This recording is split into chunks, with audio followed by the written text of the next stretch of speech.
Buya, maaf, saya mau nanya, bagaimana hukumnya bila ada orang tua meninggal dan sebagian hartanya diberikan kepada anaknya, tapi tidak ke semua anaknya? Salah satu dari harta orang tersebut seperti tanah, Buya.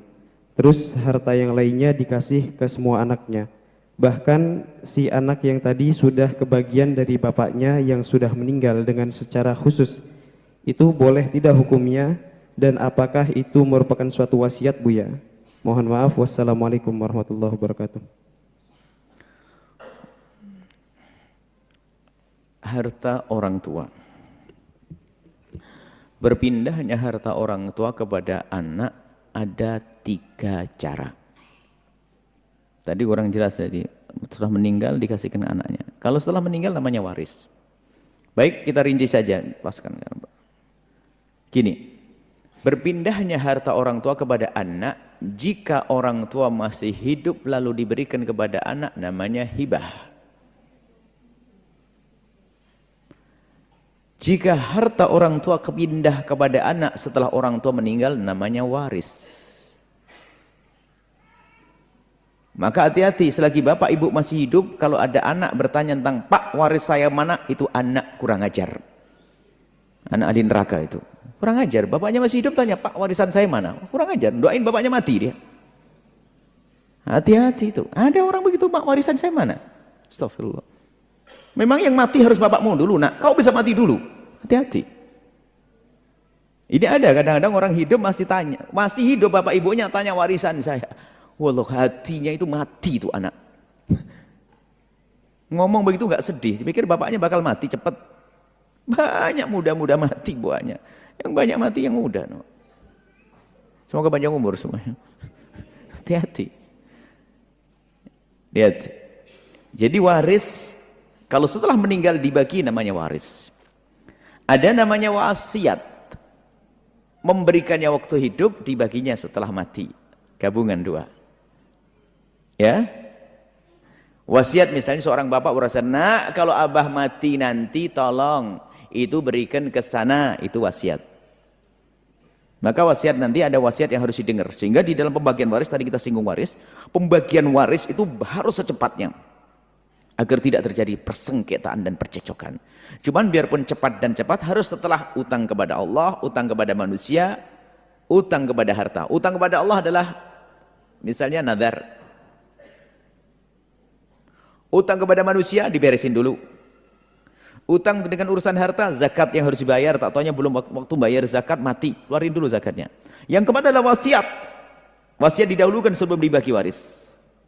Wasiat, tapi wasiat pun harus tanya kepada ulama, tidak semua wasiat boleh dibagi, dipenuhi. Bahkan ada wasiat yang haram dipenuhi. Makanya kalau sudah orang tua wasiat itu, jangan semaunya sendiri, mentang-mentang wasiat. Anda dengar wasiat, boleh tidak dipenuhi, wajib atau tidak? Selagi tidak wajib, tidak harus. Bahkan ada yang haram dipenuhi. Bapaknya meninggal, nak, kalau abah mati nanti tolong, abah kan punya tabungan duit itu. Itu nak, anak-anak mabuk itu bantu nak, belikan khamar yang banyak nak. Ini nggak boleh dipenuhi, haram. Wasiat yang haram dipenuhi. Ada wasiat yang boleh dipenuhi tapi tidak harus, misalnya, nak kalau aku mati nanti tolong kubur di sana. Bumi Allah sama. Nggak harus maksain, Jawa Timur pindah ke Jawa Barat. Kali dipenuhi boleh-boleh saja, berarti bukan suatu yang wajib. Maka jangan direpotkan dengan wasiat urusan tempat kubur ya. Tapi boleh saya tidak memberatkan. Tapi kalau harus kosnya besar, biayanya besar, sedekahkan untuk bangun masjid, pahalanya nyampe ke orang tua. Meninggal di luar Jawa harus pulang ke sini, nggak harus. Kubur di mana saja.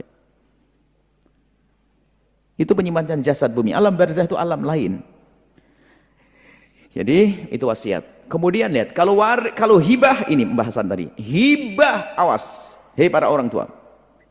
Jika Anda memberikan kepada anak Anda waktu Anda hidup, namanya hibah. Maka hibah harus adil.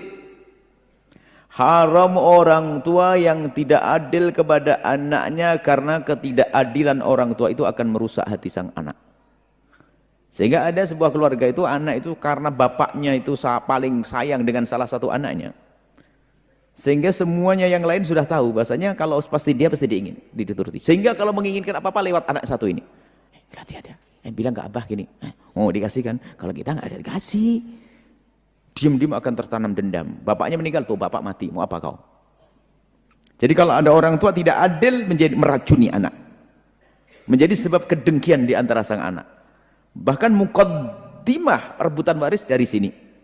Para orang tua, hati-hati. Bahkan kalau ada anak bandel dan sebagainya pun tidak boleh diperlakukan tidak adil. Adil ini adalah bukan berarti adil langsung dibagi, anaknya bayi masih orok, masih bayi, bagi-bagi duit 100 juta yang gede, ini anak kecil kasih 100 juta, hilang, diambil sama orang nanti. Maksudnya disiapkan begitu dalam pikiran kita, nggak boleh niat membeda-bedakan, hati-hati. Biarpun masalah pemberiannya nunggu, nanti setelah menikah saya buatkan rumah karena kamu belum menikah, belum. Tapi harus ada dalam hati kita, ingin memenuhi, ingin berbuat adil. Jangan mentang-mentang itu anak mama, langsung dia terus, Anda merusak hati anak yang lain. Hati-hati, urusan pemberian harus adil. Biarpun anak bandel, dengan keadilan kita akan menjadi sebab dia semakin lembut hati. Kalau tidak, kita perlakukan dengan adil, semakin keras hatinya. Ingat, para orang tua, jangan tidak adil kepada anak. Di sisi lain, ini kalau tidak kita sambung, ini bermasalah nanti. Para anak, jangan sekali-kali engkau berani berkata kalau bapakmu tidak adil. Awas, hati-hati. Sekali engkau berani berkata kalau bapakmu tidak adil. Awas, hati-hati. Karena banyak yang diberikan kepadamu di saat engkau tidak sadar. Mungkin waktu engkau kecil, atau diam-diam sudah dipersiapkan cuma belum diungkapkan. Maka awas, kalau ada anak, makanya kalau kita hanya ngomong orang tua wajib adil, tiba-tiba anak berkata, Pak harus adil, ini kurang aja. Makanya saya sambung sekali. Kalau saya hanya nasihati bahasanya orang tua harus adil, nanti ada anak pertobatan, bapakku tidak adil, langsung ngomong gitu nanti. Awas, hati-hati. Enggak, jangan sekali-kali sebagai anak berani berkata kalau bapak tidak adil, biarpun di matamu memang tidak adil. Karena apa? Kita tidak tahu semuanya dilakukan oleh bapak ibu kita. Mungkin waktu kita sakit dulu menghabiskan duit yang banyak. Mungkin waktu masa kecil kita menghabiskan duit yang banyak, kita tidak tahu. Mungkin sudah disiapkan tapi orang tua belum sempat menyampaikan kepada kita. Awas, jangan sekali-kali sebagai seorang anak berkata bapak kita tidak adil. Biarpun tampak yang dikasih anak itu saja. Mungkin ada satu hal. Mungkin orang tuamu adalah seorang wali kekasih Allah. Anak ini mungkin punya atau apa yang lebih tahu mukmin. Maka jangan prasangka buruk ini. Ini penting sekali. Kadang seorang anak dengar berita yang pertama tadi langsung, bapak saya tidak adil bu ya. Bapak saya tidak adil bu ya. Wah, kurang ajar kau. Karena kamu masih kecil, belum waktunya dikasih. Kok dia dibangunkan rumah? Dia sudah menikah dan punya anak, kamu belum. Saya sudah menikah kan. Masih dipikirkan. Pokoknya jangan prasangka buruk baik. Ini kemudian urusan waris jelas. Jadi seperti itu. Kalau ditanyakan tadi enggak jelas karena yang dibagikan waktu bapak sudah meninggal itu waris. Kalau waris ikut aturan sudah selesai. Kalau waris ikut aturan yang diajarkan oleh Allah, pembagian-pembagian sesuai dengan aturan ahli bab waris. Ilmu faraid, patuhi beres berkah. Saya tambah lagi. Apakah boleh membagi sama di antara kakak adik laki dengan perempuan? Jawabannya adalah boleh dalam irama damai, wasulhu khair, damai. Tapi yang memulai harus dari yang lebih banyak berjatahnya. Misalnya seorang anak laki-laki mengatakan, tiba-tiba anak laki-laki mengatakan, adik-adik, kakak-kakak, saya kan laki-laki tunggal, dibagi rata aja deh. Boleh kalau mulai dari anak laki-laki. Tapi kalau dari anak perempuan, awas. Bang, dibagi rata aja deh, awas. Ada tamak di dalam hatimu. Anak perempuan, hati-hati. Kalau memulai dari anak laki-laki, itu karena sang anak laki-laki ingin berderma. Dan jangan prasangka buruk kepada syariat ya. Kalau urusan warisnya agak panjang sedikit ya. Loh kok 1:2? 1:2 hanya urusan kakak adik. Nanti urusan paman dengan paman nggak ada 1:2. Urusan yang lainnya hanya kakak adik 1:2. Saudara, laki-laki dapat 2 bagian, perempuan dapat 1. Jangan sekali-kali juga berani mengatakan tidak adil syariat. Awas, hati-hati. Syariat sangat adil. Ini hanya sekedar gambaran saja untuk mengetahui. Ini untuk memahamkan. Jadi gini. Di dalam Islam selalu adil dan sangat adil. Biarpun di mata kita kayaknya nggak adil. 1:2 kok adil itu bagaimana sih kisahnya? Tapi kalau dari Allah tentu panjang kisahnya. Ini kita hadirkan sebuah kisah pendek saja gini loh ya. Ada kakak beradik, laki perempuan. Bapaknya meninggal dunia. Meninggalkan uang 30 juta. Ibunya sudah wafat duluan. Tinggal bapak seorang duda punya anak 2 laki perempuan. Umurnya yang satu 19, yang satu 21. Yang laki 21, adik perempuannya 19. Meninggalkan duit 30 juta. Maka 30 juta harus dibagi. 1:2. Anak laki-laki dapat berapa? 20 juta. Anak perempuan dapat 10 juta. Baik. Tak tahu aja kebetulan mereka ingin menikah. Sudah waktunya menikah. Nah, karena menikah, kemudian nikah dapat orang di kampung itu semuanya. Dan kebiasaan di kampung tersebut, kalau orang menikah itu laki-laki harus berikan mahar. Bukan kebiasaan dalam syariat kan. Umumnya mahar di kampung itu ya biasa laki-laki memberikan mahar dan perempuan dapat mahar, wajar. Kan syariat. Dan kebiasaan di kampung itu kalau ada laki-laki menikah maharnya rata-rata ada 20 juta. Laki menikah maharnya rata-rata ada 20 juta. Menikahlah bareng, kuadenya sebelahan. Kuade abangnya, kuade adiknya dapat mahar. Adiknya yang laki-laki bayar mahar, adiknya dapat mahar. Adiknya menikah dengan orang lain, dia menikah dengan tontongan. Kakak adik gak boleh menikah. Sang abang menikah dengan seorang anak gadis, meminang anak gadis, menikahi, lalu ngasih mahar. Ngasih mahar berapa? 20 juta. Sang abang yang laki-laki duitnya tinggal berapa? 0, habis. Adik perempuannya, yang tadi dalam warisan hanya dapat 10 juta, ya enggak? Waktu menikah dengan laki-laki, dikasih mahar. Dikasih berapa?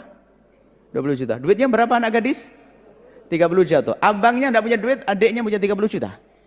Tak tahu punya anak 15 semuanya. Ayo. Yang ngasih nafkah abangnya tadi, ngasih nafkah kepada istri dan anaknya. Ini sang adik perempuannya dinafkahi sama suaminya. Ayo. Bahkan sampai mati pun ternyata kalau laki-laki meninggal dunia, kain kafannya laki-laki diambil dari hartanya sendiri. Tapi seorang istri kalau meninggal dunia, kain kafannya menjamin suaminya. Sampai mati pun laki-laki yang ngurusi. Mau mati duluan? Loh. Suaminya suruh mati dulu. Tidak langsung oleh panjang umur semuanya, tapi harus mati husnul khatimah. Nah, itu masalah waris seperti itu ya. Tolong hati-hati, waris ini serem sekali, ngeri sekali. Jadi begitu. Nah, jadi kalau sudah, apapun yang telah diberikan oleh orang tua waktu orang tua hidup adalah miliknya sang anak. Tidak boleh ditarik menjadi harta waris lagi. Misalnya seorang ayah memberikan kepada anak nomor 1 rumah, selesai miliknya dia. Lah kok kelihatannya nggak adil? Ayah kan nggak tahu kalau bakal mati duluan, sehingga belum membuatkan rumah untuk anak yang nomor 2. Kan sudah dapat jatah, nggak boleh. Hati-hati, ini yang sering terjadi. Karena abang sudah dapat rumah, saya belum. Maka abang sudah rumahnya. Rumah abang itu hadiah daripada sang ayah, namanya hibah. Yang tersisa dibagi waris secara benar, jangan dimasukkan itu. Kadang kebusukan jiwa tuh. Apakah sudah dapat rumah? Kenapa ngambil-ngambil di sini? Jahatnya itu urusan waris ini, ngerep, serem. Jadi rumahnya abang dalam miliknya dia karena hibah dari orang tua. Apa kau tidak adil? Oh, double salahnya, double kurang ajarnya. Ayahmu bukan tidak adil, karena kamu belum menikah, belum dibantuin rumah. Sebelum sempat buatin rumah buat kamu, abangmu sudah wafat. Kau bilang tidak adil, kurang ajar benar kau sebagai anak. Hati-hati, urusan ini hati-hati. Maka abang sudah punya rumah, alhamdulillah punya rumah. Daripada nggak punya rumah semuanya. Kalau orang punya hati bersih kan aman. Tinggal tanah yang ada semuanya dibagi sesuai dengan aturan waris. Abang dapat lagi? Ya dapat lagi dong. Tadi bertanya. Dapat lagi sang abang. Karena yang rumah didapat waktu ayah hidup, sekarang didapat setelah ayah meninggal. Tadi sebagai hibah, sekarang sebagai warisan. Seperti itu.